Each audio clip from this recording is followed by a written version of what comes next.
अस्सलामुअलैकुम वरहमतुल्लाहि वबरकातुहु। अल्हम्दुलिल्लाहि रब्बिल आलमीन वस्सलातु वस्सलामु अला रसूलिल्लाहि व आलिहि व ஸஹ்பிஹி அஜ்மஈன்। கண்ணியத்திற்கும் பெருமதிப்பிற்கும் உரிய எல்லாம் வல்ல அல்லாஹ்வின் நல்லடியார்களே,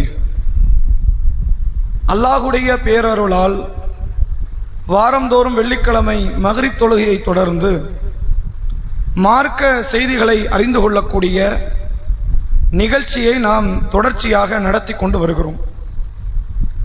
கடந்த 3 வாரங்கள் அமல்களின் சிறப்பு என்கிற தலைப்பின் கீழ் சில தகவல்களை நாம் அறிந்து கொண்டோம். அந்த தலைப்பினுடைய தொடராக இது இல்லாமல் இது இன்னொரு தொடராக அமைக்க இருக்கிறோம். காரணம், இது சஃபர் மாதத்தினுடைய முதல் வாரம், முதல் வெள்ளிக்கிழமை நிறைவு பெற்றிருக்கிறது. அடுத்து வரக்கூடிய ஒரு 4 வாரங்கள் வேறு ஒரு தலைப்பை அடித்தளமாக வைத்து பயான் நிகழ்த்துவது ஒரு தோதுவாக அமையும் என்ற அடிப்படையில் இன்ஷா அல்லாஹ் இந்த வாரத்தில் இருந்து மிக நீண்ட நபிமொழிகள் அப்படிங்கிற தலைப்பின் கீழ் அடுத்த 4 வார தலைப்பாக பயானாக இது அமைய இருக்கிறது இன்ஷா அல்லாஹ். மிக நீண்ட நபிமொழிகள் அப்படிங்கிற இந்த தலைப்பு எதை மையப்படுத்தியது என்று கேட்டால், நம்ம நிறைய ஹதீஸ் படிச்சிருக்கிறோம், நிறைய ஹதீஸ் பயான்ல கேட்டும் இருக்கிறோம். பொதுவாக ரசூல் ஸல்லல்லாஹு அலைஹி வஸல்லம் அவர்களுடைய பேச்சை பொறுத்தவரை அது ஜவாமியுல் கலீம். அப்படின்னா என்னன்னு கேட்டா, சுருங்க சொல்லி அதிகமான விளக்கத்தை தருவது நபிகளாருடைய, அது அல்லாஹ் கொடுத்த ஒரு அருள் பாக்கியம். நீங்க நபியுடைய ஹதீஸை நிறைய நீங்க படிச்சிருக்கலாம். எப்படிலாம் அந்த ஹதீஸ் இருக்கும் என்று கேட்டால், நபி இடத்துல ஒருத்தர் வந்து கேட்பார், எது பெரும்பாவம்? ரசூல் என்ன சொல்லியிருப்பாங்க? ஷிர்க் வைக்கிறது. அடுத்து எது? தாய் தந்தை நோவினைப்படுத்துறது. அடுத்து எது? பொய் சாட்சி சொல்வது. ஹதீஸை இவ்வளவுதான், முடிஞ்சிடும். இல்லைன்னா சில இடத்துல ரசூலாட்ட கேட்பாங்க, எது ரொம்ப நல்ல அமல், சிறந்த அமல் எது? தொழுகை அதற்குரிய நேரத்தில் தொழுவது. அடுத்து எது? தாய் தந்தைக்கு நல்லது செய்வது. அடுத்து எது? உங்கள் அல்லாஹ்வுடைய பாதையில் நீங்கள் ஜிஹாது செய்வது. இப்படின்னு ரசூலுல்லாஹ்வுடைய செய்திகள் நீங்க எடுத்துக்கிட்டா 2 வரி 3 வரையில் அது ஹதீஸ் முடிஞ்சிடும். இப்படியான நூற்றுக்கணக்கான ஹதீஸ்களை பயானில் நம்ம கேட்டும் இருப்போம், புத்தகங்கள் வடிவில் நாம படித்தும் இருப்போம். ஆனால் உண்மையிலே ஹதீஸ் இவ்வளோதான் கேட்டால் அப்படி கிடையாது. சில நபிமொழிகள் எப்படி இருக்குன்னு கேட்டால் 10 பக்கத்துக்கு இருக்கும் ஒரு ஹதீஸ். 10 பக்கத்துக்கு அந்த ஹதீஸ் போய்கிட்டே இருக்கும். நம்ம யாரும் இதை பெரிய அளவில் பயான்களில் கொண்டு வந்ததும் கிடையாது. அதே நேரத்தில் இதை யாரும் ஆர்வப்பட்டு படிக்கிறதும் கிடையாது. நீங்கள் அந்த ஹதீஸை எடுத்து படித்து முடிக்கிறதுக்கு 1 மணி நேரம் ஆயிடும்.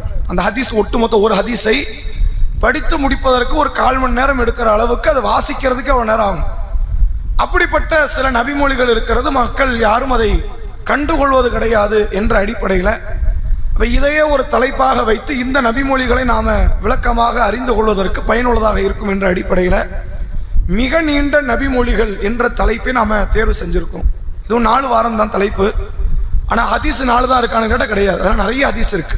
நீளமான நபிமொழிகள் என்று எடுத்துக்கொண்டால் ஏராளமான ஹதீஸ்கள் இருக்கிறது. என்றாலும் நம்ம ஒரு 4 வாரங்களை வைத்து 4 நபிமொழிகளை எடுத்து நம்ம அது குறித்து பேச இருக்கிறோம். அப்போ அந்த அடிப்படையில் இன்றைக்கு நாம் பார்க்கிற முதல் நபிமொழி சஹீஹ் புகாரினுடைய 7வது நபிமொழி. நீங்கள் புகாரி கிரந்தத்தை எடுத்தால் அதில் வந்து இமாம் புகாரி ரஹிமகுல்லா முதல் தலைப்பாக வஹி என்ற தலைப்பை, பதவுல் வஹி, வஹியின் ஆரம்பம் அப்படின்னு சொல்லி ஒரு 7 நபிமொழிகள் தான் அந்த தலைப்பில் இருக்கும். அடுத்தடுத்த தலைப்பில் 40 இருக்கும், 100 இருக்கும், 150 இருக்கும். இந்த பாங்குங்கிற தலைப்பில் எடுத்துக்கிட்டால் கிட்டத்தட்ட 300 செய்திகளை இமாம் புகாரி ரஹிமகுல்லா ஒரு தலைப்பு கீழே கொண்டு வந்திருக்கிறார். இந்த பதவுல் வஹிங்கிற இந்த ஒரு தலைப்பு தான் இருக்கிறது ரொம்ப சின்ன தலைப்பு. 7 ஹதீஸ். ரசூலாக்கு எப்படி வஹி வந்துச்சு?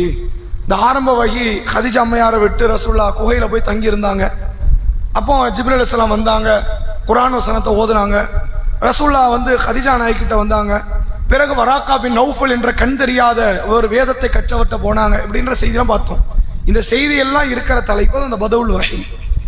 இதுல 7வது நபிமொழியாக அபூ சுஃபியான் ரதியல்லாஹு அவர்களும் ஹெர்குலிஸ் என்று அழைக்கப்படுகிற ரோம் தேசத்தினுடைய அரசரும் சம்பந்தப்படக்கூடிய ஒரு செய்தி. ரசூலுல்லாஹ்வுடைய காலத்தில் நடந்த ஒரு உண்மை வரலாற்று சம்பவம்.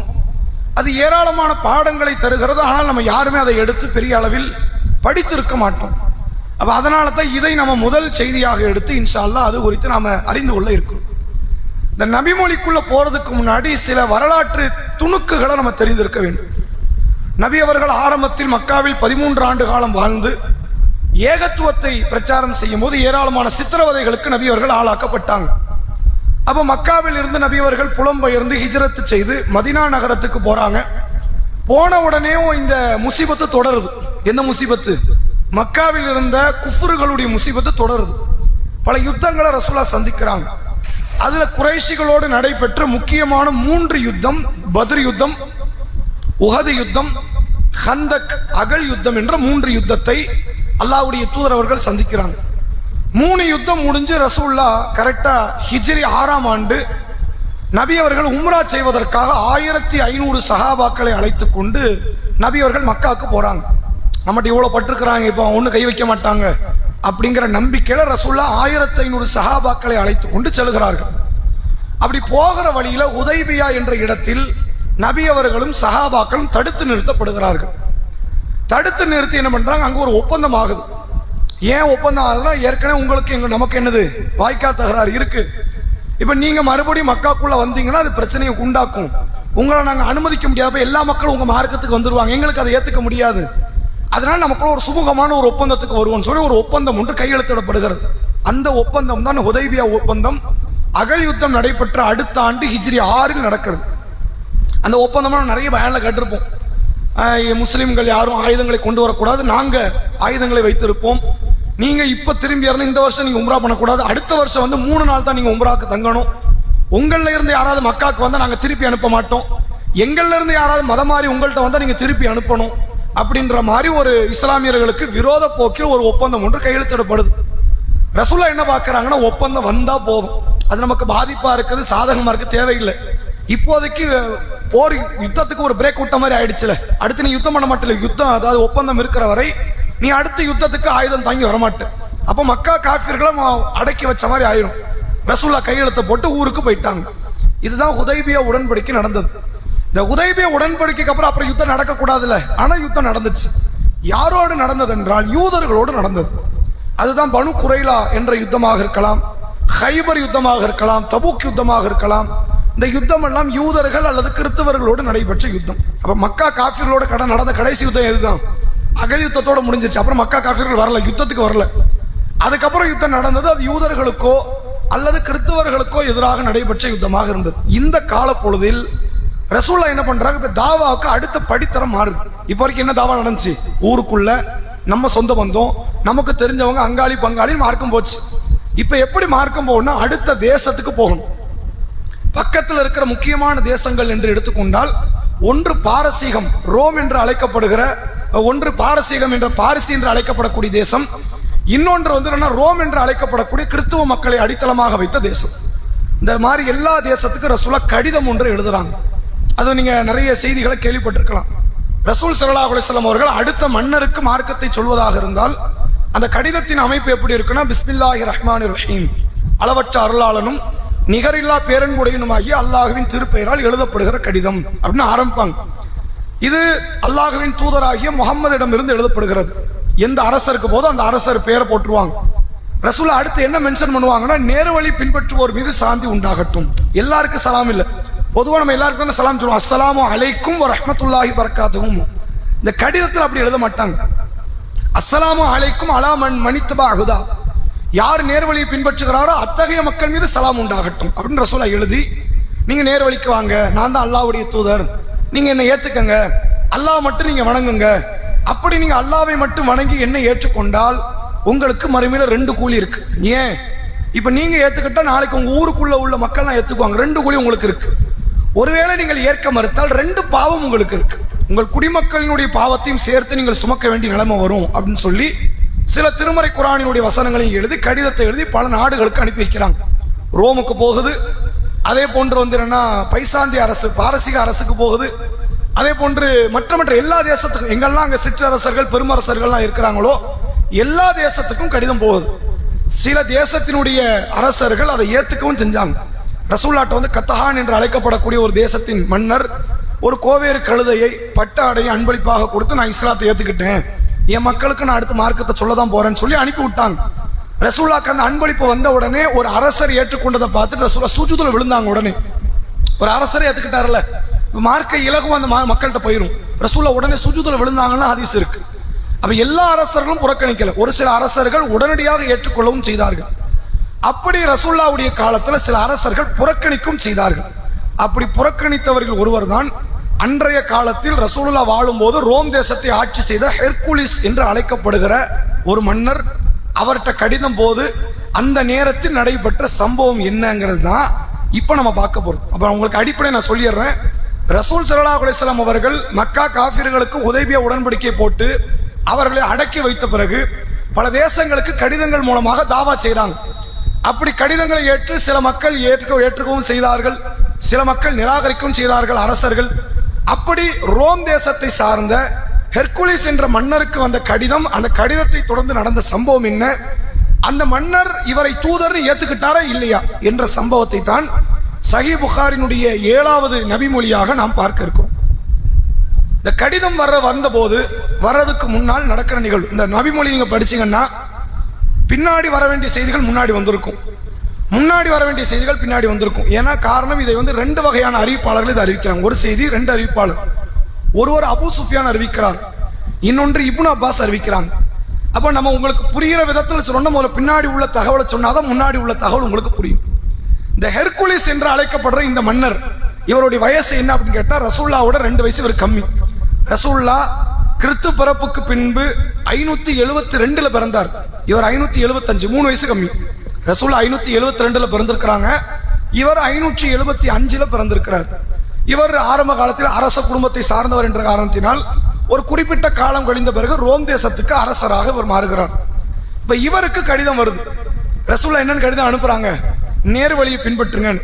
இந்த கடிதம் வர்றதுக்கு முன்னால் நடக்கிற சம்பவம் என்னன்னு கேட்டா, இந்த ஹெர்குலிஸ் என்பவர் ஜோசியம் பார்க்கிற ஒரு நபர், மாற்று மதத்தவர் தானே.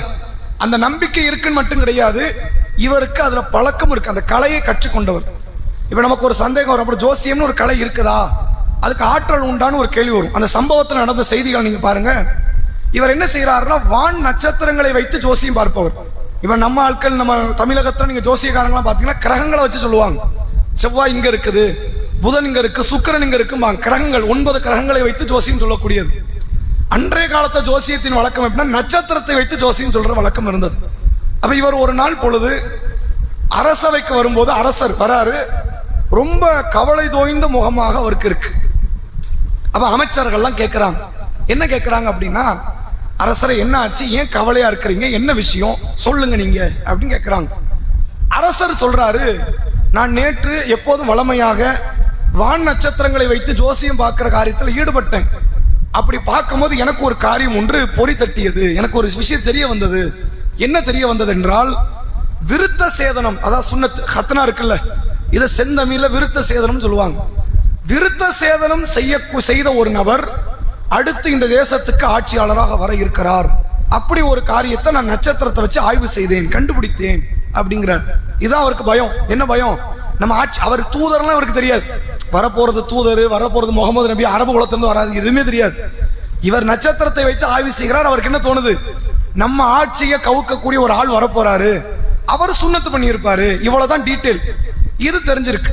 இப்ப இந்த தகவலுக்குள்ள போற முன்னாடி ஜோசியக்காரனுக்கு ஆற்றல் உண்டாங்கிற செய்தி நம்ம பார்த்துக்கணும். ரசூல் ஸல்லல்லாஹு அலைஹி வஸல்லம் அவர்கள் சொன்னார்கள், மன்னத்தா காஹிரன் அவ் அர்ராஃபன் ஃபஸத்தகஹு பிமா யகூலு. யார் ஒருவர் ஒரு ஜோசியக்காரனிடத்திலோ குறிகாரனிடத்திலோ சென்று அவன் சொல்லுவதை உண்மை என்று எவன் நம்புகிறானோ, ஃபக்கது கஃபர பிமா உன்சில அலா முஹம்மதின் ஸல்லல்லாஹு அலைஹி வஸல்லம், இந்த தூதர் முகம்மதுக்கு அருளப்பட்ட குர்ஆனையே அவன் மறுத்து விட்டான்.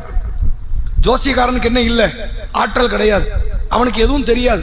தெரியும் நாம நம்பிட்டா இஸ்லாத்தை விட்டு வெளியே போன காஃபிர், நமக்கு மறுமையில சொர்க்கம் இல்லை, நிரந்தர நரகம், நம்ம பாவத்தெல்லாம் மன்னிக்க மாட்டான், நம்ம அமலை ஏற்றுக்க மாட்டான். இது நேரடியா அப்பட்டமான ஒரு ஷிர்க், இதை நம்ம நம்ப கூடாது. அப்ப அவர் பார்த்திருக்கிறாரு, அவர் கரெக்டாக சொல்றாரு, விருத்த சேதனம் செய்த ஒரு மன்னர் வர இருக்கிறார் அப்படின்னு சொல்லியிருக்கிறாரு. அப்படின்னா ரசூலுல்லாஹ் அதுக்கு நமக்கு ஒரு விளக்கம் ஒன்று கொடுத்திருக்கிறாங்க. நபி அவர்கள் வருவதற்கு முன்பாக இந்த ஷைத்தான்கள் என்ன செய்வாங்கன்னா, வான் உலக எல்லை வரைக்கும் போவாங்க. நம்ம எப்படி பூமியை தாண்டி வெளி மண்டலங்களுக்கு செல்றோமோ, செவ்வாய் கிரகத்துக்கு போறேங்கிறான், நிலாவுக்கு போனேங்கிறான், அந்த மாதிரி ஷைத்தான்களுக்கு அவர்களுக்கு உடல் ரீதியாக ஆற்றல் உண்டு. வான் உலக எல்லைக்கு போவாங்களாம். வானவர்கள் பேசுகிற வார்த்தைகளை சிலதை இவர்கள் கேட்டு ஜோசியக்காரனிடத்தில் வந்து ஒப்பித்து விடுவார்கள். அந்த ஜோசியக்கார உள்ளத்துல வர சிந்தனை அவன் எப்படி நினைப்பான, இவன் பார்த்த ஜோசிய மாதிரி அதை நினைச்சு இதோட 19 பொய்யை சேர்த்து தான் ஜோசியம். இதுக்கு ரசூல்லா வரதுக்கு முன்னாடி நடந்த நிகழ்வு. ஜோசியக்காரனுக்கு ஆற்றல்லாம் கிடையாது. ஷைத்தான் வானவர்கள் பேசுற பேச்சை கேட்டுட்டு வந்து இந்த மனிதன் உள்ளத்துல போட்டுருவான். இவனுக்கு உள்ளத்துல வர உதிப்பு வந்துட்டுனா எதை இவனுடைய ஆற்றல் மாதிரி நினைச்சு இவன் மக்கள்கிட்ட பேசுவான். இப்படி ஜோசியக்காரர்கள் இருந்தார்கள். என்றைக்கு நபி அவர்கள் இந்த உம்மத்துக்கு வந்தார்களோ, தாவாக்களம் என்றைக்கு ஆரம்பிக்கப்பட்டதோ, அதோடு அல்லாஹ் என்ன செய்ய ஆரம்பிச்சிட்டான், அந்த காரியத்தை முழுமையாக தடுத்துட்டான். இனிமே அந்த ஒரு தகவல் 2 தகவல் கூட வெளி வராது. அப்ப இவருக்கு எப்படி வந்திருக்கு அந்த தகவல்? ஒருவேளை இந்த செய்தி உண்மையாக இருக்கும் பட்சத்தில், ஹெர்குலிஸ் பார்த்தது உண்மை என்ற பட்சத்தில் அது எப்படிதான் வந்திருக்கும்? ஷைத்தான் மூலமாக அறிவிக்கப்பட்ட ஒரு தகவல். அப்ப இவர் எதை பார்க்கிறாருன்னா, ஒரு மன்னர் வரப்போறாரு, அவர் சுன்னத்து செய்த மன்னராகத்தான் இருப்பார், நம்ம ஆட்சிக்கு பாதிப்பு. இதான் அவருக்கு ரொம்ப கலக்கம், பயத்தில் வந்து உட்கார்ந்து இருக்கிறார் அரசவை. அப்ப அங்க இருக்கிற அந்த அமைச்சர்கள்லாம் என்ன சொல்றாங்க அப்படின்னா, விருத்த சேதனம் செய்பவர்கள் யாருன்னு பார்த்தபோது யூதர்கள் மட்டும்தான் இவங்களுக்கு தெரிஞ்சிருக்கு. அரபு குல மக்கள் உங்களுக்கு தெரியல. அப்படி மக்களை யாருமே அவங்க கண்டுக்கவும் இல்லை. யூதர்கள் விருத்த சேதனம் செய்வாங்க, சுன்னத்து பண்ணுவாங்க, நம்ம ஆட்சிக்கு உட்பட்ட எல்லா யூதரையும் கொல்லும்படி நம்ம கட்டளையிட்டுருவோம்னு பேசிக்கிட்டு இருக்கிறாங்க. இந்த நேரத்தில் தான் நபி முஹம்மது ஸல்லல்லாஹு அலைஹி வஸல்லம் அவர்களிடம் கடிதம் வருது. இவர் வந்து ஜோசியத்தை நேற்றுக்கு நைட்டு பார்த்திருக்கிறார். நம்ம ஆட்சிக்கு ஒரு குளறுபடி வரப்போகுது, பிரச்சனை வரப்போதும் புரிஞ்சுக்கிட்டு கலக்கத்தில் இருக்கிறார். ஒரு கடிதம் ஒன்று வருது. கொண்டு வர்றவர் யாருன்னா, தஹியத்துல் கல்ப் என்று அழைக்கப்படுகிற ஒரு சஹாபி. புஸ்ராவில் இருந்து, புஷ்ரா என்ற பகுதியில் இருந்து அந்த கடிதத்தை கொண்டு வந்திருக்கிறார். கடிதத்தை வாங்கி படிக்கிறார். படிச்ச உடனே சரியான ஷாக் அவருக்கு. நேற்றுக்கு தான் பார்த்துருக்கிறோம், யாரோ ஒரு அரசர் வர போறார், நம்ம ஆட்சிக்கு ஆபத்துன்னு. இப்ப கடிதம் எப்படி வந்திருக்கு? நான் தான் இறைவனின் தூதர், என்னை ஏத்துக்கங்க, என் சொல்படி கேளுங்க, உங்களுக்கு மறுமையில வெற்றி கிடைக்கும், என் சொல்படி கேட்கலன்னா உங்களுக்கு என்ன கிடைக்கும், மறுமையில தண்டனை கிடைக்கும்னு எச்சரிக்கையோடு ஒரு கடிதம். இந்த கடிதத்தை பார்த்தோம்னா அவருக்கு கடுமையான ஒரு பயம், கலக்கம். உடனே என்ன பண்றாரு, வந்த தஹியத்துல் கல்பை அழைச்சிட்டு போங்க, இவர் சுன்னத்து பண்ணியிருக்காருன்னு முதல்ல பாருங்க அப்படிங்கிறாங்க.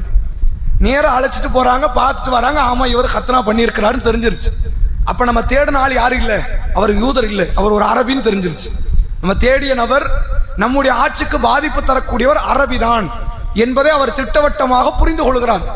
புரிந்து கொண்ட உடனே அந்த நேரத்தில் தான் ஹுதைபியா உடன்படிக்கை முடித்துவிட்டு அபு சுஃபியான் என்ன பண்றாரு, குதிரைகளோடு ஒட்டகங்களோடு இந்த டமாஸ்கஸ் என்ற சந்தை, அது சிரியால இருக்கு, ஷாம் தேசம். ஷாம் தேசம்னா யார் கண்ட்ரோல் தான்? Hercules control. ஒட்டுமொத்த தேசமும் அவர் கண்ட்ரோல் இருக்கு. இவர் டமாஸ்கஸ்க்கு போய் வியாபாரம் பண்ண வந்திருக்கிறார். அன்றைக்கு உலகத்தில் முக்கியமான 2 வியாபார ஸ்தலம்னா, ஒன்னு மக்கா, இன்னொன்று டமாஸ்கஸ். உலகத்திலே 2 முக்கியமான மார்க்கெட்னா இது. இன்னைக்கு உலகத்துல முக்கியமான மார்க்கெட்னா துபாய் ஒரு முக்கியமான மார்க்கெட்.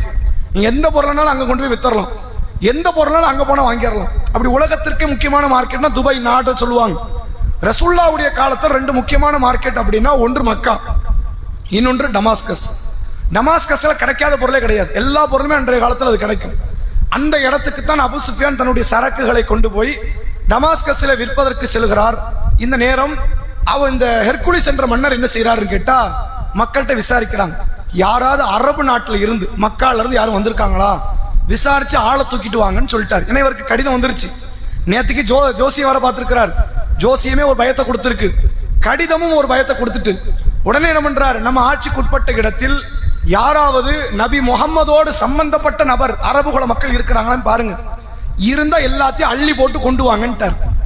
இந்த மக்களும் போறாங்க, யாரு, ஹெர்குலிஸினுடைய ஆட்களும் போறாங்க.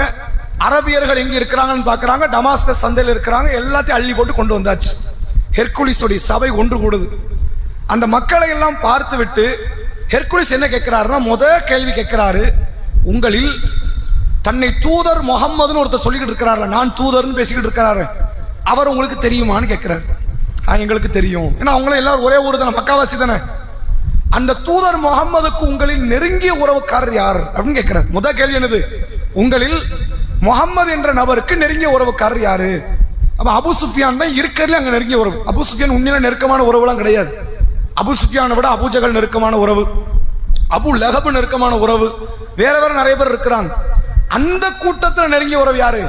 அபு சுஃபியான். அப்ப அவர் இஸ்லாமியர் கிடையாது, காஃபிர். அபு சுஃபியானை முன்னாடி கூப்பிடுறாரு. ஹெர்குலிஸ் எவ்வளவு அழகா திட்டமிடுறாருன்னு பாருங்க. அந்த கூட்டத்தில் மற்ற எல்லா அரபியர்களையும் காஃபியர்களையும் பின்னாடி நிறுத்தி ஹெர்குலிஸை மட்டும் முன்னாடி நிறுத்துறாரு. ஹெர்குலிஸுடைய மொழி என்னன்னு கேட்டா, அவருக்கு மொழி வேற, அரபு மொழி கிடையாது. அவர் லத்தீன் என்ற சொல்லப்படுற அல்லது ஹீப்ரு என்று அழைக்கப்படுற இப்படி ஏதோ ஒரு வகையான மொழி அவர் பேசக்கூடியவர். அவருக்கு அரபி தெரியாது. ஒரு மொழிபெயர்ப்பாளர் பக்கத்தில், டிரான்ஸ்லேட்டர் பக்கத்தில் வச்சுக்கிட்டு அபூ சுஃபியானை மட்டும் முன்னாடி கூப்பிட்டு இவர் என்ன சொல்றாருன்னு கேட்டா, நான் முகமதை பற்றி சில கேள்வியை அபூ சுஃபியான்ட்ட கேட்பேன். அபூ சுஃபியான் உண்மையை சொல்றாரா பொய்ய சொல்றாரான்னு பின்னாடி இருக்கிற நீங்க காட்டி கொடுத்தாரு. எப்படி லாக் பாருங்க. அபூ சுஃபியான் ஆட்களை வச்சு அபூ சுஃபியான் கண்ணில் கத்த வைக்கிறார். அபூ சுஃபியான்ட்ட சில கேள்விகளை நான் கேட்பேன், முகமதை பற்றி கேட்பேன். இவர் போய் சொன்னாருன்னா பின்னாடி இருக்கிற ஆள் நீ என்ன பண்ணிரு, சைகை பண்ணிரு, கண்ணை காட்டிரு, நான் இவர் கதையை முடிச்சிடறேன். ஆரம்பத்தில் என்ன பண்ணிட்டாரு, பொய் பேசக்கூடாதுங்கிறதுக்கு ஏற்பாடு எல்லாம் ஹெர்குலிஸ் பண்ணிட்டு தான் கேள்விக்குள்ளே இறங்குறாரு. ஏன்னா இந்த முகமதை பற்றி முழு தகவல் தெரிஞ்சாதான் அவர் தூதரா இல்லையான்னு இவர் முடிவு பண்ண முடியும். இவ்வளோ பெரிய ஏற்பாடை பண்ணி அபூ சுஃபியான்ட்ட கேள்வி கேட்க ஆரம்பிக்கிறார். இப்போ அபூ சுஃபியான் என்னமோ மனநிலை இருந்தார், நான் பொய் சொல்லலான்ட்டு வந்தேன், நபியை பற்றி இல்லாத பொல்லாதெல்லாம் பேசி அந்த நபரை பற்றி தப்பும் தவறுமா சொன்னோம்னா இவங்க கோவப்பட்டு போய் நபியை கொண்டுருவாங்க, நமக்கு வேலை முடிஞ்சிடும் அப்படி நினைச்சிட்டு நான் வந்தேன். ஆனால் இப்படி ஒரு லாக் வச்சுட்டார். பின்னாடி உள்ளவங்க நம்மளை போட்டு கொடுத்துட்டாங்கன்னா எவன் நமக்கு பகைவன் நண்பனே தெரியாது, யாருனாலும் நம்மளை போட்டு கொடுத்துடலாம். அதனால் நான் உண்மை பேசலாம் என்ற மனநிலைக்கு வந்துட்டேன். இப்பதான் விசாரணை ஆரம்பிக்கிறார். என்ன கேட்கிறார் என்றால், இந்த ஹெர்குலிஸ் என்ற மன்னர் முதல் கேள்வியாக அபூ சுஃபியானை பார்த்து கேட்கிறார், உங்களில் இந்த முகம்மது தன்னை தூதர்னு அழைக்கிறார், இவர் எப்படிப்பட்ட கோத்திரத்தை சார்ந்தவர் கேட்கிறார். முதல் கேள்வி என்ன, உங்களில் முகம்மது அவர்கள் எப்படிப்பட்ட கோத்திரத்தை சார்ந்தவர், என்ன குலம் அப்படின்னு கேட்கிறார்.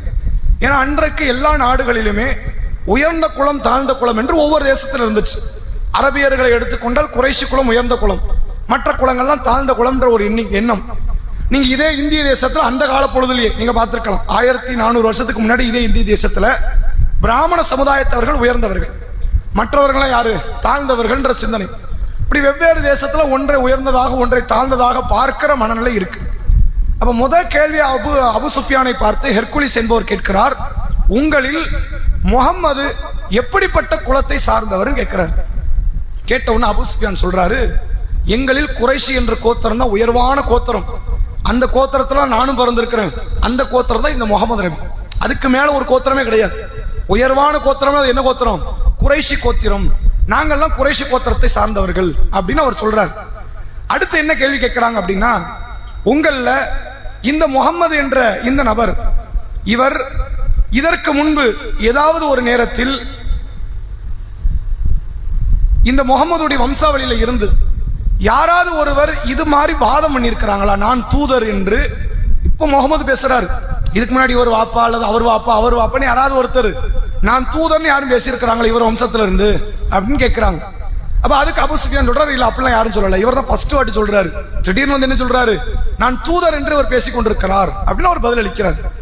மூன்றாவதாக அவர் என்ன கேள்வி கேட்கிறார் அப்படின்னா, உங்கள யாராவது அரச குடும்பத்தை சார்ந்தவரா, உங்க குடும்பத்தில் யாராவது அரசர்களாக இருந்திருக்கிறீங்களா அப்படின்னு கேட்கிறார். அப்ப அதுக்கு அபூ சுஃபியான் சொல்றாரு, இல்ல எங்க குடும்பம் அரச குடும்பம், எங்க நாட்டுல யாருமே அரசர்லாம் கிடையாது, நாங்க ஊர்ல பஞ்சாயத்து பேசுற ஆட்கள் அவ்வளவுதானே தவிர அரசர்னு சொல்ற இடத்துல நாங்க இருக்கிறோமான்னு கேட்டா நாங்க கிடையாது, எங்க குடும்பத்தில் யாருமே என்ன கிடையாது, இதற்கு முன்னாடி சரி இப்போ வரைக்கும் சரி அரசர்கள் என்ற நிலை எங்களுக்கு கிடையாது அப்படிங்கிறாங்க. அடுத்து என்ன கேட்கிறார் அப்படின்னா, உங்களில் இந்த முகம்மதை பின்பற்றக்கூடியவர்கள் பலகீனமான மக்களா உயர்வான மக்களான்னு கேட்கிறார். அவர் பின்பற்றி ஃபாலோ பண்ணி போய்கிட்டு இருக்காங்கல்ல இன்னைக்கு சஹாபாக்கள் எல்லாம் பணக்காரங்க, வெள்ளை தோல் உடையவர்கள், பெரிய பெரிய குறைஷி குடும்பம், அப்படியான ஆட்கள் இவரை ஃபாலோ பண்றாங்களா, அல்லது இந்த கருப்பர்கள், கீழ் ஜாதிகள், வேற வேற மொழி பேசுறவங்க, அப்ராணிகளா இருப்பாங்களே, அப்படிப்பட்ட அப்ராணிகள் இவரை பின்பற்றுகிறாரா அப்படின்னு கேட்கிறாங்க. அப்ப அதுக்கு அபூ சுஃபியான் சொல்றாரு, இல்ல எங்க ஆட்கள் யாருமே அவரை சீண்டவே மாட்டோம், நாங்களாம் உயர்வான குலம், நாங்க நெருங்க மாட்டோம். யாரு நெருங்குவா, இந்த கருப்பர்கள், இந்த கீழ் ஜாதி, யாரெல்லாம் அடிமைகளா இருந்தாங்களோ அந்த மாதிரி அடிமையான மக்கள் தான் இந்த முகம்மதை பின்பற்றக்கூடியவர்களாக இருக்கிறார்கள் அப்படிங்கிறார். அடுத்த யாரு கேட்கிறா, ஹெர்குலிஸ் என்பவர் அடுத்த கேள்வி கேட்கிறார், உங்களில் யாராவது அந்த பின்பற்றக்கூடிய நபர்கள் இந்த மார்க்கமே வேண்டான்னு திரும்பி யார் வந்துட்டாங்களா போனவங்க? உமர் ஏற்றுக்கொண்டார், அபூபக்கர் ஏற்றுக்கொண்டார், பிலால் ஏற்றுக்கொண்டார், அம்மார் ஏற்றுக்கொண்டார், இப்படி நிறைய பேர் ஏற்றுக்கிட்டாங்களா மக்களை வச்சு, யாரும் போனவங்க இல்லையே அந்த மார்க்கம் ஒன்றும் உருப்படிலாம் கிடையாது அப்படின்னு யாரும் சொல்லி பின்னாடி திரும்பி வந்துட்டாங்களா, உங்க பழைய மார்க்கத்துக்கு யாரும் வந்தாங்களா, யாரோ ஒருத்தராவது வந்தாரா அப்படின்ற மாதிரி கேட்கிறாங்க. அப்ப இந்த அபூ சுஃபியான் சொல்றாரு, இல்ல போனவங்க யாரும் திரும்பிலாம் வரல, போனவங்க அங்க அந்த மார்க்கம் நல்லா இருக்கு உட்கார்ந்துட்டாங்க, எங்கள்கிட்ட என்ன பண்ணல, அவங்க திரும்பி வரலாம் இல்லை அப்படிங்கிறாங்க. அடுத்து மறுபடியும் ஹெர்குலிஸ் என்ன கேள்வி கேட்கிறாருன்னா, உங்களில் அந்த பின்பற்றக்கூடியவர்கள் அதிகரித்து கொண்டே போறாங்களா குறைஞ்சிக்கிட்டே வராங்களான்னு கேட்கிறார். 10 பேர் போனாங்க, 10 10ஆவே நிக்குதா, 10 100ஆவது 1000ஆவது 2000ஆவது கூடுதான்னு கேட்கிறார். அபூ சுஃபியான் என்ன சொல்றாரு, இல்ல கூடிக்கிட்டு தான் இருக்கு. முதல்ல ஆரம்பத்தில் இருந்த மாதிரிலாம் அவர்கிட்ட பலம் இல்லை, பலம் கூடிக்கிட்டே இருக்கு. 10 பேர் 100ஆவது 1000ஆவது 10,000ஆவது ஆட்களை கூட்டிக்கிட்டே தான் இருக்கிறார். மக்கள் கூடிக்கொண்டே இருக்கிறார்கள் அப்படின்னு அவர் சொல்றார். அடுத்து என்ன கேட்கிறார் அப்படின்னா, உங்கள அந்த மார்க்கத்தை யாரேனும் ஏற்றுக்கொண்டவர்கள் அந்த விஷயத்துல எது சந்தேகப்பட்டிருக்கிறாங்களா, உள்ள போனவங்க சந்தேகத்திருக்கிறாங்களான்னு கேட்கிறாங்க. இல்ல அப்படிலாம் யாரும் உள்ள போனவங்க அப்படிலாம் சந்தேகம்லாம் படல அப்படிங்கிறாங்க. அடுத்து மறுபடியும் ஹெர்குலிஸ் என்ன கேள்வி கேட்கிறார் என்றால், இந்த நபி என்பவர் என்னைக்காவது பொய் பேசியிருக்கிறார் உங்களோட வாழ்ந்தது? 53 வருஷம் உங்களோட வாழ்ந்திருக்கிறார்ல, 53 வருஷம் ஏதாவது ஒரு பொய் பேசியிருக்கிறாரா? அது பொருளாதாரத்துக்கு, பொண்ணு பேசுறதுக்கு, வியாபாரம் பண்றதுக்கு, எதுலையாவது ஒரு பொய் பேசியிருக்காரு நீங்க பார்த்துருக்கீங்களான்னு கேட்கிறாரு. அபூ சுஃபியான் சொல்றாரு, இல்ல நாங்க அவர் கூட 53 வருஷம் இருந்திருக்கிறோம், ஒரு பொய் பேசினது இல்லை, எங்க முன்னாடி என்ன பண்ணது இல்லை, எங்களுக்கு தெரிஞ்சோ தெரியாமலோ அவர் ஒரு பொய் பேசி நாங்க பார்த்தது கிடையாது அப்படிங்கிறாங்க. அடுத்து மறுபடியும் கேள்வி கேட்கிறாரு, இந்த முகம்மது என்பவர் வாக்குறுதி கொடுத்தால் மீறுகிறாரா பேணுகிறாரா அப்படின்னு கேட்கிறார். இப்ப இந்த இடத்துல தான் அபூ சுஃபியான் என்ன பதில் அளிக்கிறாருன்னா, அவருக்கு மனசுல ஒரு என்ன ஓடுது, எல்லாமே அவருக்கு பாசிட்டிவா சொல்ற மாதிரி இருக்கு. பதிலாம் அப்படித்தானே இருக்கு. மார்க்கத்தை ஏத்துக்கிறவங்க திரும்பி வராங்கன்னு கேட்டா நம்ம இல்லைங்கிறோம், பொய் பேசுறாருன்னு கேட்டா இல்லைங்கிறோம். அதே மாதிரி இவர் இவருடைய மார்க்கத்தில் இருக்கக்கூடியவர்கள் அதிகரிக்கிறாங்கன்னு கேட்டா ஆமாங்கிறோம். எல்லாமே அவருக்கு பாசிட்டிவா இருக்கு. ஏதாவது நெகட்டிவா பேசி வைப்போம் அப்படிங்கிறதுக்கு அவர் என்ன பண்றாருன்னா, இதுவரை நாங்கள் பார்த்து முகமது என்ன பண்ணல, வாக்குறுதி மீறினது கிடையாது. ஆனா இப்போ ஹுதைபியான்னு ஒரு ஒப்பந்தம் போட்டிருக்கிறோம், இதை ஃபாலோ பண்ணுவாரா மீறுவாரான்னு எனக்கு தெரியல. இது மட்டும்தான் எனக்கு என்ன செய்ய முடிஞ்சது, ரசூலுல்லாஹ்க்கு எதிராக டேமேஜ் பண்ண முடிஞ்ச ஒரே காரியம் எனக்கு இது ஒண்ணுதான். இது வரைக்கும் அவர் வாக்கு மீறினது கிடையாது. இப்போ ஹுதைபியா உடன்படிக்கை போட்டிருக்கிறார், அதை ஃபாலோ பண்ணுவாரா மீறுவாரான்னு எனக்கு தெரியல அப்படின்னு சொல்லி முடிச்சிட்டார். கடைசியான கேள்வியாக அவர் என்ன கேட்கிறாருன்னா, இந்த முகமது என்னதான் சொல்ல வராரு அப்படின்னு கேட்கிறாரு. பிரச்சாரம் பண்றாரு, தூதருங்கிறாரு, மக்கள்லாம் போறாங்க, இவ்வளவு பேர் போறாங்கன்னா ஏன் போறாங்க, அப்படி அவர் என்ன சொல்லுகிறார் அப்படின்ன உடனே அபூ சுஃபியான் சொல்லுகிறார், கடவுள் ஒருவன் தான்ங்கிறார், அந்த ஒருவன் மட்டும்தான் வணங்கப்பட வேண்டும்ங்கிறார். அது மட்டும் இல்லாமல் தொழுகை நிலைநாட்டுங்கள், தான தர்மங்களை செய்யுங்கள், கற்பு நெறியோடு வாழுங்கள், உறவுகளை அனுசரித்து இருங்கள், அடுத்தவர்களுக்கு நல்ல பல காரியங்களை செய்யுங்க, நன்மை செய்யுங்க, இப்படிங்கிறத இவருடைய பிரச்சாரம். விபச்சாரம் பண்ணுங்கன்னோ, மது அருந்துங்கன்னோ, வட்டி வாங்குங்கன்னோ, திருடுங்கன்னோ இப்படிலாம் அவர் பிரச்சாரம் பண்ணல. அவர் பிரச்சாரம் என்னது, நல்லதை செய்யுங்கப்பா, எல்லாருக்கும் நல்லவங்களா இருங்க, அல்லாஹ்வை மட்டும் வணங்குங்க, இந்த முன்னோர்கள் கருத்தெல்லாம் தூக்கி எறிஞ்சிருங்க, அதெல்லாம் கேட்காதீங்க. இதுதான் இவருடைய பிரச்சாரமாக இருந்தது. விசாரணை முடிஞ்சிருச்சு. விசாரணை என்ன ஆயிடுச்சு, முடிந்து விட்டது. இப்ப ஹெர்குலிஸ் பேச ஆரம்பிக்கிறார் அபூ சுஃபியானை பார்த்து. என்ன சொல்கிறார் என்றால், அபூ சுஃபியானே, நான் உங்ககிட்ட முதல்ல என்ன கேள்வி கேட்டேன் தெரியுமா, உங்களில் இந்த முகம்மது என்பவர் அவர் என்ன குலத்தை சார்ந்தவர்னு நான் கேட்டேன். நீ என்ன சொன்ன, குறைஷி என்ற உயர்ந்த கோத்திரம்னு. நபிமார்களாக அனுப்பப்படுகிற யாராக இருந்தாலும் சரி, அவர்கள் அந்த சமுதாயத்தின் உயர்ந்த கோத்திரத்தில் தான் வருவார்கள் அப்படின்ட்டார். முதல் கேள்வி என்னவாயிடுச்சு, பாசிட்டிவா முடிஞ்சிருச்சு. இவருக்கு எப்படி நபிமார்களை தெரியும், இவர் கிறிஸ்துவ மார்க்கத்தில் இருக்கிறார். இயேசுநாதரை கடவுளுடைய மகன் என்று நம்பி வழிபடுகிற கொள்கையில் உள்ளவர் தான் ஹெர்குலிஸ், கிறிஸ்துவ மார்க்கம். அப்ப இவருக்கு என்ன தெரியும், நபிமார்களை பத்தி தெரியும், இயேசுநாதரை தெரியும், தாவூத் அலைஹிஸ்ஸலாமை தெரியும், சுலைமான் அலைஹிஸ்ஸலாம் தெரியும், யஹ்யா அலைஹிஸ்ஸலாம், யஹ்யாவை தான் அவங்க யாருன்னு சொல்லுவாங்க, ஜான் என்று அழைப்பாங்க. ஜக்கரியாவை தெரியும், ஜக்கரியா என்ற தூதரை அவர்கள் நம்புகிறார்கள். அப்படி மூசா என்பவரை தான் மோசஸ் என்று அழைக்கிறாங்க, சுலைமான சாலமன்கிறாங்க, தாவூத டேவிட்ங்கிறாங்க. அப்ப பல இறை தூதர்கள் அவங்க நம்பிக்கிட்டு இருக்கிறாங்க. நபிமார்களை பத்தின நாலேஜ் அவருக்கு இருக்கு, வேதவாசி என்ற அடிப்படையில். அப்ப முத கேள்விக்கு என்ன பதில் இவர் சொல்றாருன்னு கேட்டா, நபிமார்கள்னு வந்தாலும் அவங்க எப்படிதான் வருவாங்க, உயர்ந்த கோத்திரத்தை தான் வருவாங்க. இவர் யாரு தான், உயர்ந்த கோத்திரத்தை சார்ந்தவராகத்தான் இருக்கிறார். முத கேள்வி முடிஞ்சிருச்சு. ரெண்டாவது என்ன அப்படின்னா, உங்களில் இவர் தூதருங்கிறார்.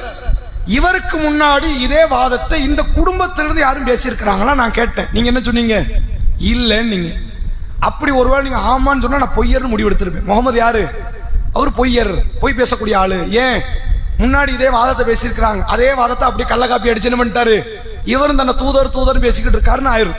அப்ப இதுக்கு முன்னாடி யாருமே இந்த வாதத்தை பேசல, முதல்ல பேசியிருக்கிறார். அப்ப அதுக்கு எப்படி ரியாக்ட் ஆகும்னு தெரியாம பேசியிருக்கிறார் அப்படின்னா, இவர் உண்மையாளர் இருந்தாதான் பேச முடியும்.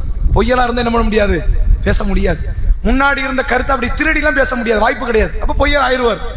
அப்ப இவர் மட்டும்தான் இந்த வாதத்தை இந்த குடும்பத்தில் பேசுறவர், யாரும் இதுக்கு முன்னாடி பேசுனது இல்லை. மூன்றாவது என்ன கேட்டேன், இவர் குடும்பத்தில் யாராவது அரசர் உண்டான்னு கேட்டேன். நீங்க என்ன சொன்னீங்க, எங்க ஊர்லயே அரசர் இல்லைன்ட்டீங்க. ஒருவேளை முன்னாடி யாரும் அரசரா இருந்து ஆட்சிலாம் போயிருந்தா பிள்ளைகளை எப்படி யோசிப்பாங்க? குறும்புத்தியோட யோசிப்பாங்க. மறுபடியும் அந்த ஆட்சி கிடைக்கணும், என்ன செய்வாங்க? ஆன்மீகத்தை கையில் எடுப்பாங்க.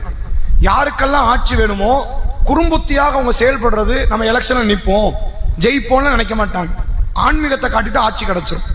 நீங்க எல்லா ஆன்மீக தலைவர்களும் நீங்க எடுத்து பாருங்க, ஒரு வகையில் அவர்கள் ஆட்சிக்கான எல்லா அடித்தளத்தையும் அவங்க இட்டிருப்பாங்க. எல்லா வகையான அடித்தளமும் இருந்திருக்கும். ஆன்மீகம் என்பது ஆட்சிக்கான ஒரு அடித்தளம். அப்ப இந்த ஹெர்குலிஸ் என்ன சொல்றாருன்னா, இவருக்கு முன்னாடி யாரும் அரசர் இல்லை, அரசர் இருந்தா நான் இவர் பொய்யருன்னு இருப்பேன். அந்த ஆட்சி எடுக்க தான் ஆள் என்ன பண்றாரு, பிளான் போட்டுக்கிட்டு இருக்காரு, நான் சொல்லியிருப்பேன். யாரும் உங்கள அரசர் இல்லையே, அப்ப இவரை இந்த இடத்துல என்ன சொல்ல முடியாது, பொய்யர் என்று நம்ம சொல்ல முடியாது அப்படிங்கிறார்.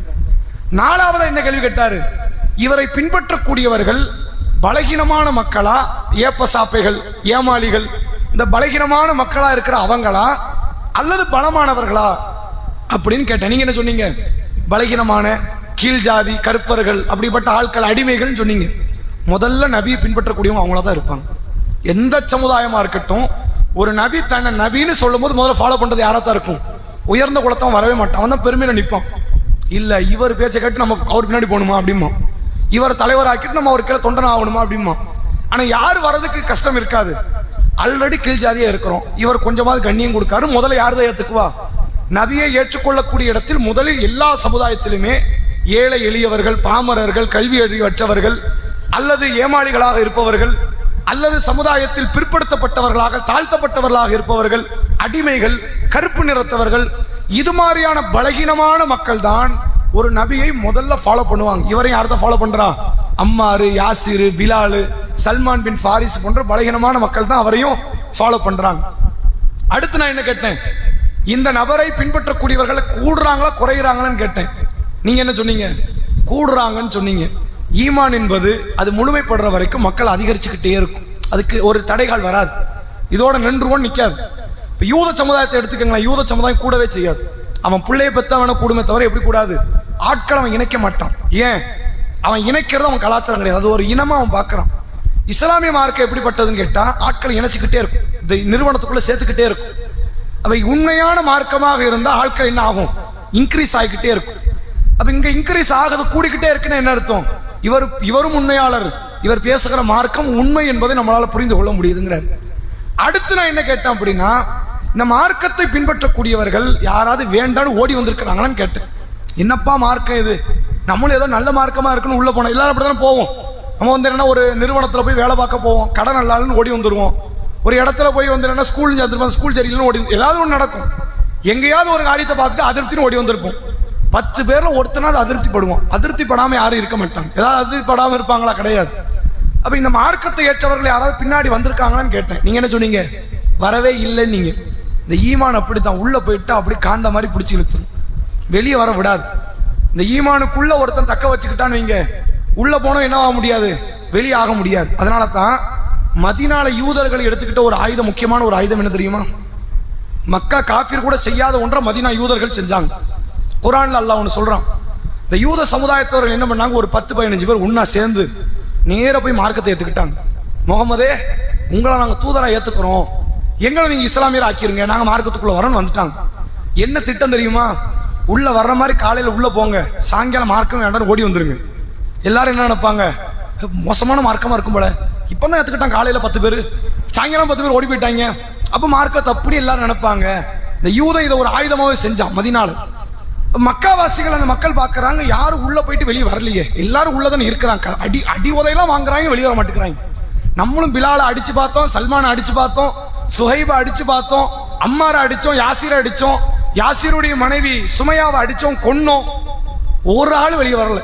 செத்தாலும் சாவுமே ஒளிய எப்படிதான் இருப்போம், முஸ்லிமா தான் இருப்போம்னு இருக்கிறாங்களே அப்படின்னு அந்த பதில் அவர் பதிலாக சொல்றாரு. அப்ப அதுக்கு ஹெர்குலிஸ் என்ன சொல்றாருன்னா, இந்த மார்க்கம் யார் உள்ளத்துக்குள்ள போயிடுச்சோ அவங்க ஒரு நாள் இந்த மார்க்கத்தை விட்டு தடம் புரள மாட்டாங்க, இப்படிதான் இருப்பாங்க, ஸ்ட்ராங்கா நிற்பாங்க. அதுக்கு நீங்க என்னதான் சொல்லியிருக்கீங்க? இந்த பதிலை சொல்லியிருக்கிறீங்க. அடுத்து நான் என்ன தெரியுமா கேட்டேன் உங்கள்கிட்ட, இந்த முகம்மது பொய் சொல்லி இருக்கிறாரான்னு கேட்டேன். உங்களோட எத்தனை வருஷம் வாழ்ந்தார்? அவர் வெளியூருக்காரர் கிடையாது, ஏதோ ஒரு ஊர்ல பிறந்து திடீர்னு மக்கால 40 வயசுல வந்து தன்னை நபின்னு சொன்னவர் இல்லை. உங்க கூடயே பிறந்து, உங்க கூடயே வளர்ந்து, வியாபாரம் பண்ணி, கல்யாணம் முடிச்சு, பிள்ளைகளை பெற்று வளர்த்து ஆளாக்கி பல வருஷம் ஒரு மனுஷனுடைய ஏறத்தாலும் பெரும்பகுதி ஆயுள் காலத்தை உங்களோட கலந்துருக்கிறார். 53 வருஷம் வாழ்ந்திருக்கிறார் உங்க கூட. இப்ப வெளியே போய் 6 வருஷம் இருந்திருக்கிறார். மதீனாக்கு வந்து எத்தனை வருஷம் ஆச்சு? 6 வருஷம் ஆச்சு. உங்க கூட 53 வருஷம் ஆச்சு. இந்த 53 ஆண்டு காலத்துல ஒரு பொய்யாவது சொல்லி இருக்கிறாரா தெரியுமான்னு கேட்டு. அது தெரியாமையா இருக்கும்? பொய் தெரியாம இருக்காத. விபச்சாரம் மறைச்சிடலாம். எதை மறைச்சிடலாம்? விபச்சாரத்தை மறைச்சிடலாம். கள்ளனா இருந்தா திருட்ட மறைச்சிடலாம். பொய்ய மறைக்க முடியுமா? என்னைக்காவது ஒரு நாள் சிக்கிடுவாங்க. அப்ப இதையே நீங்க 13 வருஷம் தாவாலே சொல்லியிருக்கலாம். என்ன சொல்லியிருக்கலாம்? இவரே ஊர் முழுக்க பொய் சொல்லிக்கிட்டு திரியறவர், இவர் இன்னைக்கு மார்க்கத்தை சொல்லுவார, நம்ம ஏத்துக்க. நீ சொல்லியிருப்பியா இல்லையா? அப்போ உனக்கு தெரிஞ்சிருக்கும் இவர் பொய் சொல்றவரா இல்லையா. நான் கேட்டேன், நீ என்ன சொன்ன? பொய் பேசினதே இல்லைன்னு. மக்களிடத்திலேயே பொய் பேச தைரியம் இல்லாதவர் கடவுள் விஷயத்தில் எப்படி பொய் பேசுவார்? இவர் பதில் சொல்றாரு. மக்கள் விஷயத்தை பொய் பேச லேசா பேசிடலாமே. மக்கள் விஷயத்திலே பேச தைரியம் இல்லாதவர் இவர். பொய் பேசுவதற்கு என்ன இல்லை? தைரியம் கிடையாது. அதுக்கே பேச முடியாத ஒருத்தர், பேச மாட்டேன்னு இருக்கிற ஒருத்தர் கடவுள் விஷயத்துல போய் பேசுவாரா? கண்டிப்பா பேசியிருக்க மாட்டார். அடுத்து நான் என்ன கேட்டேன்? இவர் வாக்கு கொடுத்தால் பேணுகிறாரா மீறுகிறாரான்னு கேட்டேன். நீங்க என்ன சொன்னீங்க? பேணுகிறாருன்னு. நீங்க நபிமார்கள் ஒரு நாளும் வாக்குறுதிக்கு மாறு செய்ய மாட்டார்கள். கடைசியா நான் என்ன சொன்னேன்? இவர் என்ன போதிக்கிறார் என்று நான் கேட்டேன். நீங்கள் என்ன பதில் சொன்னீர்கள்? இவர் உறவை பேணுவதை குறித்து, அதே போன்ற தொழுகையை, தான தர்மத்தை குறித்து, சமமாக மக்களை நடத்துவதை குறித்து பல நல்ல காரியத்தை, ஏகத்துவத்தை போதிக்கிறார். நபிமார்கள் வந்தா இதைத்தான் சொல்லுவாங்க, வேற எதை சொல்ல மாட்டாங்க. படிக்கணும், முன்னேறணும், வீடு கட்டணும், அப்படி போதிச்சவர் பொய்யர். அப்படி போதிச்சவர் யாரு? எல்லாரும் வீடு வாசல் கட்டுங்கப்பா, நமக்கு வீடெல்லாம் தேவை, அப்படி போதிச்சிருந்தா இவர் யாரா இருந்திருப்பாரு? பொய்யரா இருந்திருப்பாரு. தொழுங்க, நோன்பு வைங்க, தான தர்மம் செய்யுங்க, எல்லாரோட இணைந்து வாழுங்க அப்படின்னால அவர் யாரு? தூதர் தான். அப்ப சில கேள்விகளை கேட்கிறாரு அபு சுஃபியான்ட்ட. அபு சுஃபியான் வாயில இருந்து உண்மையான பதிலை வாங்கி இதை வச்சுட்டு இவர் என்ன முடிவு பண்ணிட்டார்? இப்போ இவர் கண்டிப்பாக தூதுவராகத்தான் இருப்பார். இந்த வார்த்தையை சொல்லிட்டு அபு சுஃபியான்ட்ட ஒரு வார்த்தை கூடுதலாக சொல்றார். ஒருவேளை நீங்க சொன்னது உண்மையான்னு தெரியாது, நீ சொன்ன வார்த்தையை வச்சா நான் சொல்றேன், நான் கேட்ட கேள்விக்கெல்லாம் நீ உண்மையை தான் பதில் சொல்றேன்னா, அந்த முகம்மது கிட்டலாம் இந்த பண்பு இருக்குதுன்னா கண்டிப்பா என் மௌத்துக்கு முன்னாடி இந்த நிலத்தை அவர் ஆட்சி செய்கிற இடத்துக்கு வருவாருன்னு. முகமது எப்படி வருவாரு? நம்ம பெரிய சாம்ராஜ்யம், என்ன எதிர்க்க வருவாரான்னு கேட்கல, உண்மையிலே அவர் என் இடத்துக்கு ஆட்சியாளராக வருவார். அப்படி ஒரு காலம் வரும். என்னுடைய நிலத்தையும் அவர் என்ன செய்வார்? அவருடைய கண்டிப்பாக ஆட்சி கீழே அவர் கொண்டு வந்து விடுவார். நான் ஒருவேளை அந்த முகம்மதை பார்க்கிற வாய்ப்பு எனக்கு கிடைத்தால் அவர் காலை கழுவி விடுவேன். இந்த ஹெர்குலிஸ் நான் முகமதை பார்க்கல, பார்க்க வாய்ப்பு கிடைக்குமான்னு தெரியல. ஒருவேளை முகம்மதை நான் பார்க்கிற வாய்ப்பு எனக்கு கிடைத்தால் கண்டிப்பாக அவர் காலை நான் கழுவி விடுவேன் அப்படின்னு சொல்லி அபு சுஃபியானை விரட்டி விட்டார். எல்லாரும் வெளியே போங்க அப்படின்ட்டார். அபு சுஃபியானும் அவங்க தோழரும் வெளியே வரும்போது அபு சுஃபியான் அப்பதான் புரிஞ்சுக்கிட்டாரு, நம்ம முகம்மதை கிள்ளுக்கீரன்னு நினைச்சிட்டோம், அற்பமா நினைச்சோம். ஊர்ல இருந்தார், ஊர்ல இருந்துட்டு போட்டு விட்டுருக்கலாம். ஊரை விட்டு விரட்டி அவர் வேற ஒரு நாட்டுக்கு போய் அங்கிருந்து கடிதங்கள்லாம் கொடுத்து பல தேசங்கள் வந்து ஹெர்குலிஸ் பயப்படுற அளவுக்கு முகமதுடைய வளர்ச்சி அபாரம் ஆயிடுச்சு. இனிமே முகமது என்ன பண்ண முடியாது, இந்த ஹுதைபியா உடன்படிக்கை போட்டலாம் முகமது இன்னும் தடுக்க முடியாது. அவர் வளர்ச்சி அபாரம் ஆயிடுச்சு, இனிமேல் அவரை தடுக்க முடியாது என்று புரிந்து கொண்டேன். அப்போது இருந்து இஸ்லாத்தின் மீது எனக்கு ஒரு அன்பு வந்ததுன்றார். பிறகு இஸ்லாமியரை மாறிட்டார். இவர் தன்னுடைய மகள் உம்மு ஹபீபா ரதியல்லாஹு அன்ஹாவை நபிக்கு திருமணம் முடித்து கொடுத்தார். தன்னுடைய மகன் மாவியா ரதியல்லாஹு அவர்களை ரசூலுல்லாஹ்வுடைய வஹி எழுதாரக்கா காத்திபுல் வஹியின் எழுத்தாளராக மாற்றுகிறார். இவரே பிற்காலத்தில் ஹுனைன் யுத்தத்தில் ரசூலுல்லாஹ்வினுடைய முக்கிய தளபதியாக மாறுகிறார். இது எல்லாத்துக்கும் அபு சுஃபியானுடைய உள்ள மாற்றத்துக்கு முக்கியமான இடமே ஹெர்குலிஸோடு நடைபெற்ற உரையாடல். ஒரு சாதாரண உரையாடல், அவ்வளவுதான். ஆனா அந்த உரையாடல் எவ்வளவு பெரிய பாடத்தை தருதுன்னா, ஒரு காஃபிர் நபர் வந்து சொல்றாரு இவர் தூதர் தான். இவர் ஏதாவது குர்ஆன் ஆயத்தை காட்டினாரா? காட்டல. ஹதீஸ் வசனத்தை காட்டினாரா? காட்டல. அறிவியல் சான்றை முகமது பேசுகிறார் அப்படின்னு பேசினாரா? பேசல. முன்னறிவிப்புன்னு ஏதாவது சொன்னாரா? சொல்லல. நீ சொன்ன பண்புலாம் இந்த முகமதுகிட்ட இருக்குதுன்னா, முகமதை பின்பற்றக்கூடிய நபர்கள்ட்ட இருக்குதுன்னா கண்டிப்பாக அவர் தூதர் தான். அவரை பார்க்கிற ஒரு வாய்ப்பு எனக்கு ஒருவேளை கிடைக்குமே ஆனால் அவர் காலை கழுவி விடுவதற்கும் நான் என்ன இல்லை, நான் எனக்கு தயக்கம் கிடையாது அப்படின்னு சொல்லிட்டு கண்டிப்பாக இந்த பிரதேசத்தையும் இந்த ரோம் தேசத்தையும் அவர் ஆட்சி செய்கிற ஒரு காலம் வரும் அப்படின்னு சொல்லி அபு சுஃபியானை விரட்டி விட்டாச்சு. இப்ப என்ன பண்றாரு தெரியுமா? தன்னுடைய வாயில் காவலர்கள்லாம் கூப்பிடுறாரு. கூப்பிட்டு சொல்றாரு, அல்லாஹ் நேர்வழி கொடுக்க நாடுனா நாடியவனுக்கு தான் கிடைக்கும், எல்லாருக்கும் கிடைக்காதுங்கிறதுக்கு ஹெர்குலிஸ் ஒரு முன் உதாரணம். இந்த வாயில் காவலர்லாம் கூப்பிடுறாரு. கூப்பிட்டு என்ன பண்றாரு? எல்லாரும் போங்க, கோட்டை கதவுகள் அத்தனையும் அடைங்கிறார் ஹெர்குலிஸ். என்ன பண்ணுங்க, அமைச்சர்கள் உள்ள இருக்கிறாங்க, இவருடைய ஆட்சியின் பிரதிநிதிகள் உள்ள நிற்கிறாங்க, வேற வேற இவருடைய பிரதேசத்தினுடைய ஆளுநர்கள் உள்ள நிற்கிறாங்க. எல்லாத்தையும் ஒன்று கூப்பிட்டாரு. ஒன்று கூட்டி தான் விசாரணை நடந்திருக்கு. அபு சுஃபியானை விரட்டி விட்டார். அபு சுஃபியான் யாரு? நம்மால் கிடையாது, அவர் அரபு தேசம். விசாரணை முடிஞ்சிருச்சு. அபு சுஃபியானுடைய அரபு ஆட்களை விரட்டி விட்டாச்சு. விரட்டி விட்டுட்டு என்ன பண்றாரு, கோட்டையினுடைய எல்லா சுவற்றையும் அடைங்கிறார். எல்லா கதவையும் அடைச்சிருங்க. அடைச்சாச்சு.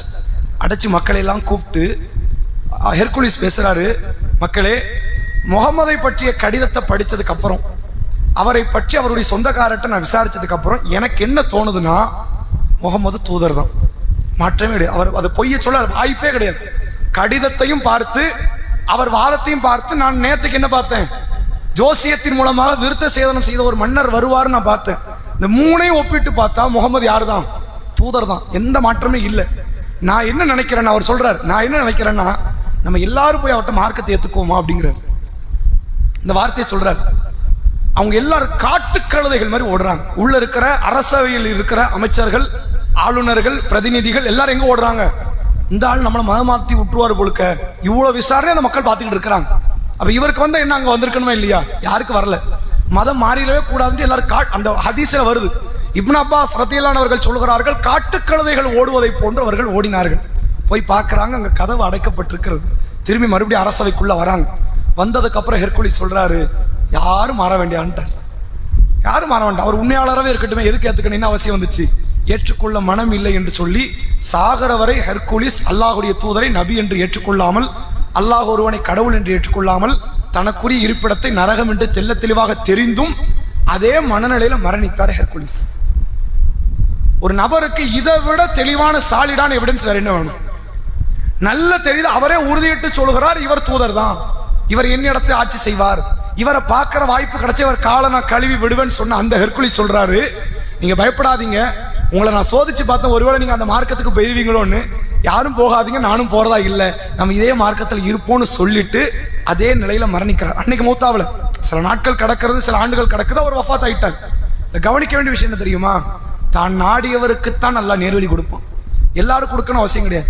இவ்வளவு பெரிய விசாரணை யார் வைக்கல தெரியுமா, அபிசீனியாவினுடைய ஆட்சியாளராக இருக்கக்கூடிய நபர் இவ்வளவு பெரிய பிரம்மாண்டமான விசாரணை வைக்கல. அவரும் ஒரு விசாரணை வச்சார். அந்த விசாரணை வேற, இவர் அபு சுஃபியானை அழைத்து ஹெர்குலிஸ் வைத்த விசாரணை வேற. ஜாஃபர் ரலியல்லாஹு அவர்களை அழைத்து அந்த அபிசீனிய நாட்டினுடைய அரசர் வைத்த விசாரணை, நஜ்ஜாஷி என்ற மன்னர் வைத்த விசாரணை வேற. ஆனா நஜ்ஜாஷி என்ன பண்ணாரு தெரியுமா, விசாரணை முடியுது, இஸ்லாத்தை ஏத்துக்கிட்டாரு. ஒரு மன்னர், இங்க ஒரு மன்னர் விசாரணை முடியுது, இவர் தூதர்னு தெரியுது, ஏற்றுக்கொள்ள மாட்டேன் என்று சொல்கிறார். தான் நாடியவருக்கு தான் அல்லாஹ் நேர்வழி தருவான். அதுல ஒரு அற்புதமான ஒரு எடுத்துக்காட்டு இந்த செய்தி நம்ம சொல்றதா இருந்தா, இந்த சம்பவத்துக்கு முன்னாடி ஹுதைபியா உடன்படிக்கை. ஹுதைபியா உடன்படிக்கைக்கு முன்னால் அகல் யுத்தம் நடைபெறுது. அகல் யுத்தம் மாத கணக்கில் நடைபெற்ற யுத்தம். அது ஒரு நாள் 2 நாள்ல முடியல, மாச கணக்கில் ஓடுது. பெரிய குழியை தோண்டிட்டு ரசூலுல்லாஹ்வும் தோழர்களும் மதீனால நிக்கிறாங்க. குழிக்கு அந்த பக்கம் அபு சுஃபியானுடைய ஆட்களும், அபு சுஃபியான் மக்கா காஃபிர்கள் நிக்கிறாங்க. அப்ப ரசூலுல்லாஹ் என்ன பண்றாங்க, அந்த கடுமையான குளிர் நேரம், இரவு நேரம், நடுநிசி நேரம், ரசூலுல்லாஹ் சில தோழர்களை அழைச்சி, யாராவது ஒருத்தர் எனக்காக அபு சுஃபியான் படையை போய் வேவு பார்த்துட்டு வாங்கங்கிறாங்க, ஸ்பையா போயிட்டு வாங்கங்கிறாங்க.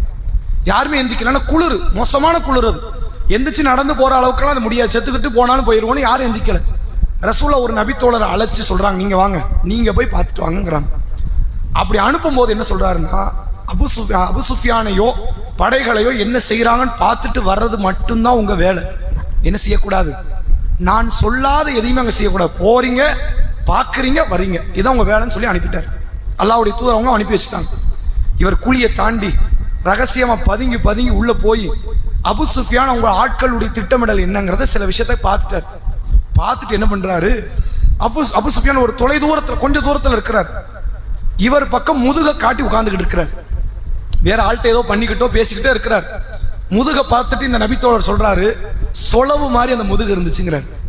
சொலவு தெரியும்ல, அரிசியை புடைப்பதற்கோ கல்லை நீக்குவதற்கோ சொலவு ஒன்று வச்சிருப்போமே, அந்த சொலவு மாதிரி அபு சுஃபியானின் முதுகு எனக்கு தெரிஞ்சது.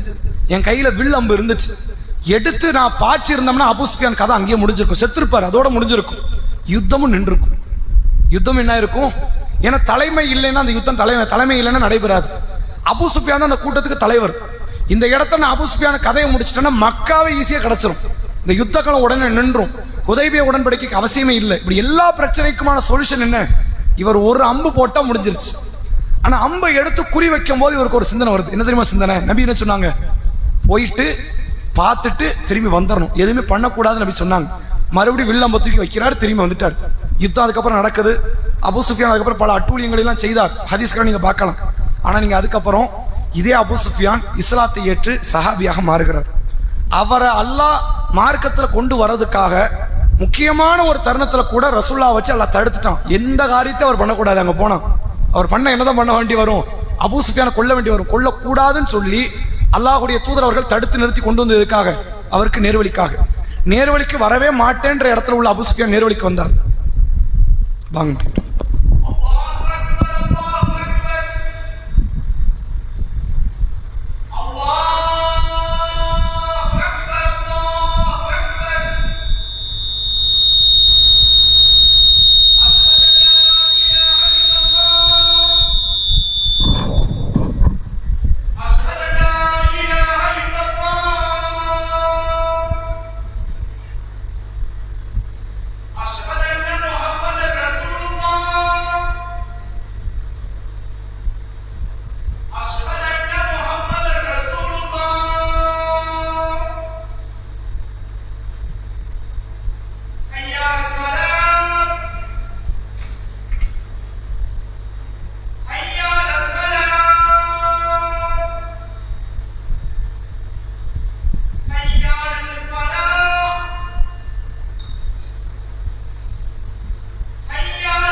அபூ சுஃபியான் ரதியல்லாஹு அவர்கள் அல்லாஹ்வுடைய தூதரை தன் இஸ்லாத்தை ஏற்றுக்கொள்ளுகிற வரை நபியாக ஏற்றுக்கொள்வதற்கு எந்த விதமான முகாந்திரமும் இல்லை, ஏற்றுக்கவே மாட்டேன்னு இருந்தார்.